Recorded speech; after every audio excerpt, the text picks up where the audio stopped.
নমস্কার বন্ধুরা, আমি অনুশ্রীর হোম লাইফে জানাই তোমাদের সকলকে স্বাগত। কেমন আছো তোমরা? তোমাদের সাথে নিয়ে চলো আর একটা নতুন দিন শুরু করি। দিনের শুরুটা করলাম আমার এই ছোট্ট সুন্দর পত্রলেখা গাছগুলো দিয়ে। আশা করি তোমাদের খুব ভালো লাগবে আর তোমাদের দিনটাও খুব ভালোভাবে কাটুক এই কামনা করি। আর দেখো, রাবার গাছটা একটা নতুন পাতা ফেলেছে আর অল্প জলেরও প্রয়োজন পড়েছে, তাই একটু জল দিয়ে নেব। আজকে জানো তো একটা জায়গায় যাবার কথা আছে, তোমাদেরকে তো সঙ্গে নিয়ে যাবই আর তোমরা দেখতেও পাবে আমি কোথায় যাচ্ছি। আর এই যে আজকে একটু মটন এনেছিল, আমি রেডি করে রেখে চলে যাব, মা রান্না করবে। তার জন্য দেখো, টক দই, অল্প পরিমাণ হলুদ গুঁড়ো, লঙ্কা গুঁড়ো, সর্ষের তেল আর অল্প পরিমাণে লবণ দিয়ে মেখে রেখে দেবো। বাকি রান্নাটুকু মা করে নেবে। আর এইটুখানি মটন রেডি করে দিয়ে চলো তাহলে আমরা বেরিয়ে পড়ি সেই গন্তব্যস্থলে, যার জন্য আমি খুব এক্সাইটেড।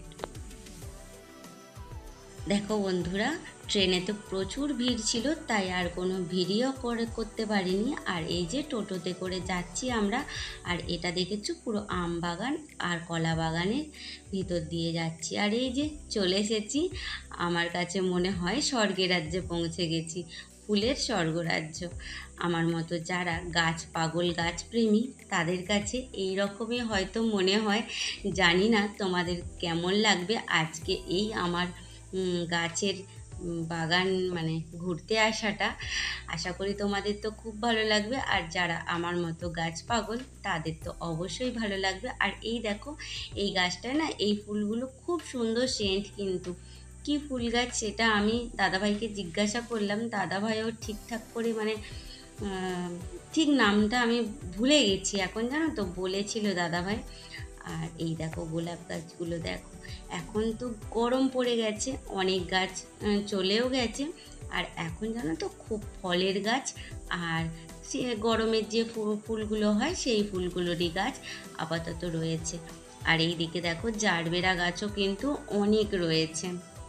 আমি তো এই বাগানটায় যখনই আসি, মানে নার্সারিটায় যখনই আসি, একদম পাগল পাগল হয়ে যাই। কি যে নেব, কি যে দেখব, কোথা দিয়ে যে শুরু করবো তোমাদেরকে দেখাতে ভেবেই পাই না। আর দেখো, এই ফুলগুলো সাদা হলেও এর মাঝখান দিয়ে কেমন একটা লাল ফুলের পাপড়ি বেরিয়েছে, দেখেছো? খুব সুন্দর লাগলো। আর এই দেখো, এই একটা ফুল তোমাদেরকে দেখাচ্ছি, বেগুনি কালারের ফুল, পাতাগুলো না কাঁটা কাঁটা। তো আমি জিজ্ঞাসা করলাম যে দাদা ভাই এই ফুলটা কি? বলল বেগম বাহার। তখন আমি দাদা ভাইকে বললাম যে এটা তো কাঁটা বাহার হওয়ার কথা ছিল, কেননা গাছের পাতায় প্রচুর সূক্ষ্ম সূক্ষ্ম লোমের মতো কাঁটায় ভর্তি। আর এই যে এই দিকটা কিন্তু অনেক ফলের গাছ আছে, পুরো জায়গাটা অনেক বড়। সবটা হয়তো তোমাদের সঙ্গে ঘুরে দেখাতে পারবো না, কিন্তু প্রচণ্ড রোদ্দুর তো, সেই কারণে। আর অনেক সুন্দর সুন্দর জবা গাছও রয়েছে, আর কয়েকটা গাছ আমি এখানে রেখেছি পছন্দ করে, তোমাদেরকে তো অবশ্যই দেখাবো। তার আগে চলো দেখে নিই বাগানে কি কি জবা গাছ আছে। এই দেখো, একটা হলুদ কালারের আর এটা অরেঞ্জ, মধ্যিখানটা পিঙ্ক কালার। তোমরা তো ফুলগুলো দেখে বুঝতেই পারছো অসাধারণ, কিন্তু ফোনে কতটা তোমাদেরকে দেখাতে পারছি বা কালারটা বোঝাতে পারছি জানি না, কিন্তু অসাধারণ কালারগুলো ছিল, জানো তো। মনে হচ্ছিল সব কটা গাছই বাড়িতে নিয়ে চলে যাই। আর এই দেখো, দেখেছো এত সুন্দর কালারগুলো, আর বিশাল বড় বড়, জানো তো, অনেক বড় বড়। কিন্তু আজকে মূলত এসেছিলাম অ্যাডেনিয়াম গাছ নিতে। আর অ্যাডেনিয়াম গাছগুলো আমার জন্য না, নিতে এসেছিলাম আমার জামাইবাবু, যাকে আমি দাদাভাই বলে থাকি, তোমরা অনেকেই জানো। আর মুম্বাইয়ে থাকেন তো, ওখানে খুব একটা ভালো গাছপত্র সেরকম পাওয়া যায় না, তাই এখান থেকে কিনে রাখলাম। অবশ্য আসতে ওদের অনেকটাই দেরি আছে, তবুও আগে থাকতে কিনে রাখলাম। দেখো, আমার গাছপত্র সমস্ত কেনা হয়ে গেছে আর স্টেশনে চলেও এসেছিলাম। আর প্রচণ্ড পরিমাণে ভিড়, জানো তো, জানি না কেন এত ভিড় ছিল। আর এই যে এই ব্রিজটা পড়ছে দেখো, নিচে দিয়ে আর একটা রেল লাইন, আর ওপর দিয়ে আমাদের বাড়ি যাওয়ার আর একটা রেল লাইন। এই জায়গাটা আমার খুব ভালো লাগে, জানো তো, তাই তোমাদের সঙ্গে একটু ভিডিও শেয়ার করলাম। আর বাকি চলো বাড়িতে গিয়ে দেখাবো। আর এই দেখো বন্ধুরা, বাড়ি চলে এসেছি, এসেই দেখি মায়ের রান্না বান্না সমস্ত কমপ্লিট। মটনের ঝোলটা কত সুন্দর হয়েছে, তাই চটপট করে স্নান সেরে নিয়ে বসে পড়লাম ভাতের থালা নিয়ে, আর তোমাদের সঙ্গেও শেয়ার করে নিলাম। আজকে মায়ের হাতে মটনটা কিন্তু খুব সুন্দর ছিল। আর এই যে এই ফুল গাছগুলো নিয়েছি, এই ফুল গাছটা জানো তো, পিঙ্ক কালারের যে ছোট ছোট ফুল হয়ে রয়েছে, ওটা বলো নেপালে খুব পাওয়া যায় এই ফুলটা। আর আমাদের এখানে তো খুব কম পাওয়া যায়, তাই ওটা আমার শখ গেল, নিলাম। আর এই যে অ্যানেরিয়াম গাছগুলো আপাতত আমার কাছেই থাকবে, আর ফুল গাছ সবই তোমাদের সঙ্গে শেয়ার করতে থাকবো।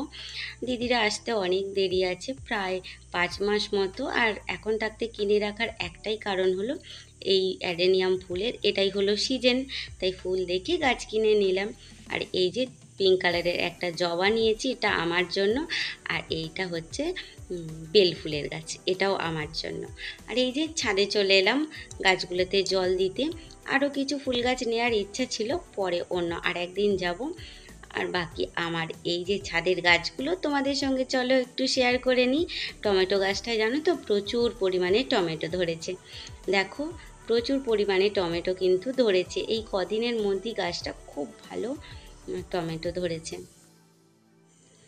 আর এই যে গোলাপ গাছটা শীতকালে তো বেশ বড় বড় ফুল দিল, আর গ্রীষ্মকাল পড়তেই গাছটা একটু লাল হয়ে গেছে। আর এর জন্য নিয়ে এসেছি সার, সেটাও কিন্তু দেবো বাড়িতে, যদিও গোবর সার ব্যবহার করি, তবুও হাড়কুচি সেগুলো নিয়ে এসেছি, কালকে দেব। আর এই যে আমার চন্দ্রমল্লিকা গাছটা আরও একবার তোমাদের সঙ্গে শেয়ার করে নিলাম। নতুন বন্ধু তোমরা যারা আজকে আমার ভিডিওটা দেখছো, তোমাদের যদি কোনো অংশে ভালো লেগে থাকে তাহলে প্লিজ চ্যানেলটা সাবস্ক্রাইব করে আমার পাশে থেকে যেও। আর আমার সকল বন্ধুদেরকে মন থেকে জানাই অসংখ্য ধন্যবাদ। তোমাদের যদি ভালো লাগে তাহলে একটি লাইক দিতে ভুলো না কিন্তু। তাহলে চলো আজ আসি, দেখা হবে আবার। খুব ভালো থেকো, ফিরে এসো অনুশ্রীর হোম লাইফে। আজ আসি, কেমন?